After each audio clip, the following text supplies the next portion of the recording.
Hi friends, welcome back to my channel MD happy. Dear students, first PUC ವಿದ್ಯಾರ್ಥಿಗಳಿಗೋಸ್ಕರ ನಾನು subject sociology scheme of valuation March 2024 ಅಂದರೆ ಪ್ರಥಮ PUC sociology ಪರೀಕ್ಷೆ already ಮುಗಿದೋಗಿದೆ. So ಆ ಪ್ರಶ್ನೆ ಪತ್ರಿಕೆಯ ಉತ್ತರವನ್ನು ಅಂದರೆ ಕೀ ಆನ್ಸರ್ಸ್ಗಳನ್ನು ನಿಮ್ಮ ಮುಂದೆ ತರ್ತಾ ಇದ್ದೀನಿ. ಸೊ ಈ ಕೀ ಆನ್ಸರ್ಗಳ ವಿಡಿಯೋನ ಕೊನೆ ತನಕ ನೋಡಿ ಅಂತ ಹೇಳ್ತೀನಿ. ಸೊ ಇನ್ನೂ ಯಾರು ನಮ್ಮ ಚಾನಲನ್ನು ಸಬ್ಸ್ಕ್ರೈಬ್ ಮಾಡಿಲ್ಲ, ದಯವಿಟ್ಟು ನಮ್ಮ ಚಾನಲನ್ನು ಸಬ್ಸ್ಕ್ರೈಬ್ ಮಾಡ್ಕೊಳ್ಳಿ. ಸೊ ನಾನು ಪ್ಲೇಲಿಸ್ಟ್ನಲ್ಲಿ ಈ ಕೀ ಆನ್ಸರ್ಗೆ ಸಂಬಂಧಿಸಿದ ಪ್ರಶ್ನೆ ಪತ್ರಿಕೆಯನ್ನು ಹಾಕಿದ್ದೀನಿ. ಸೊ ಆ ವಿಡಿಯೋನ ಸಹ ಮೇಲ್ಕಾಣುವಂಥ ಐ ಬಟನಲ್ಲಿ ಕೊಟ್ಟಿರ್ತೀನಿ, ಅದನ್ನು ನೋಡಿ. ಸೊ ಪ್ಲೇಲಿಸ್ಟ್ಗಳನ್ನು ಚೆಕ್ ಮಾಡಿ, ನಿಮ್ಗೆ ಬೇಕಾಗಿರುವಂಥ ಮಾಹಿತಿ ಸಿಗ್ಬೋದು. ಸೊ ಬನ್ನಿ ಇನ್ನೇಕೆ ತಡ, ಸಬ್ಜೆಕ್ಟ್ ಸೋಷಿಯಾಲಜಿ ಬಹು ಆಯ್ಕೆ ಪ್ರಶ್ನೆಗಳು ನೋಡ್ತಾ ಹೋಗಿ.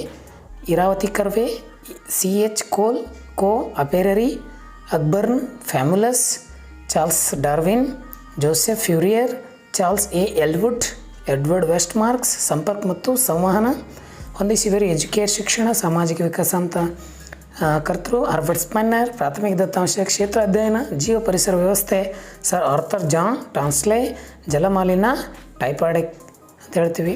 ಒಂದು ವಾಕ್ಯದಲ್ಲಿ GS ಗುರ್ಗೆ. ಭಾಳ ಜನ ಕಮೆಂಟ್ ಮುಖಾಂತರ ತೋರಿಸಿದ್ರಿ, ಧನ್ಯವಾದಗಳು ಅವರಿಗೆ. ವಿವಾಹ, ಕುಟುಂಬ, ಧರ್ಮ, ಶಿಕ್ಷಣ ಒಂದು ಮಾತ್ರ ಅಂತ ಹೇಳಿದ್ದಾರೆ. ಜಾತಿ ವರ್ಗ ಯಾವುದಾದರೂ ಒಂದು. ತಾಯಿ ಆದ ಪೈಪೋಟಿಯಲ್ಲಿ ಮಗನಾದನಿಗೆ ತಂದೆಯ ಮೇಲೆ ಬರುವ ಈರ್ಘೈ ಅಂತ ಕೊಟ್ಟಿದ್ದಾರೆ. ಉತ್ತರ 19ನೇ ಪ್ರಶ್ನೆಗೆ. ಮಾಧ್ಯಮಿಕ ದತ್ತಾಂಶ ಈಗಾಗಲೇ ಬೇರೊಂದು ಉದ್ದೇಶಕ್ಕಾಗಿ ದಾಖಲಿಸಿದ ದತ್ತಾಂಶವಾಗಿದೆ. ಒಂದು ವಾಕ್ಯ ಆದರೆ ಎರಡು ವಾಕ್ಯದಲ್ಲಿ ನೋಡಿ ಯಾವ ರೀತಿ ಎರಡು ಅಂಕದ ಪ್ರಶ್ನೆಗಳನ್ನು ನೋಡಿ.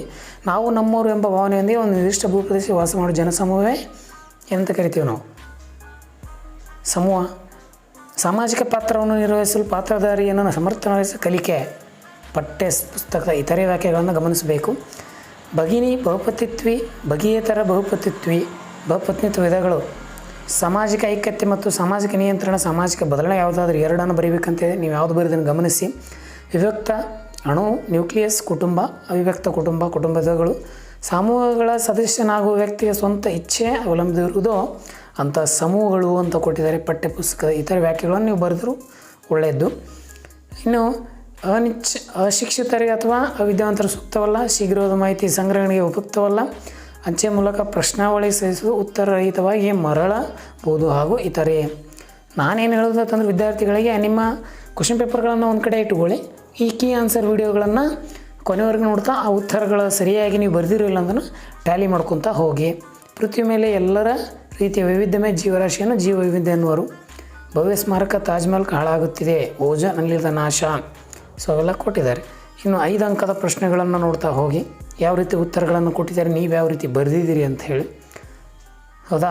ಸೊ ಭಾಳ ಇಂಪಾರ್ಟೆಂಟು.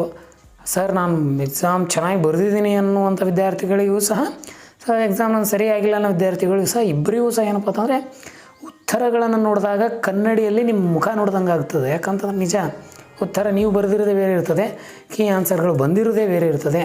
5 ಅಂಕಕ್ಕೆ ಎಷ್ಟು ಬರೀಬೇಕು ಅನ್ನೋದನ್ನು ನೋಡ್ತಾ ಹೋಗಿ. ಹೌದಾ? ವಿವಾಹದ ಪ್ರಕಾರಗಳು ನೋಡಿರಿ. ಏಕಸಂಗಾತಿ ವಿವಾಹ, ಬಹುಸಂಗಾತಿ ವಿವಾಹ, ನೀವು ಯಾವ ರೀತಿ ಬರಿತಿದ್ರಿ.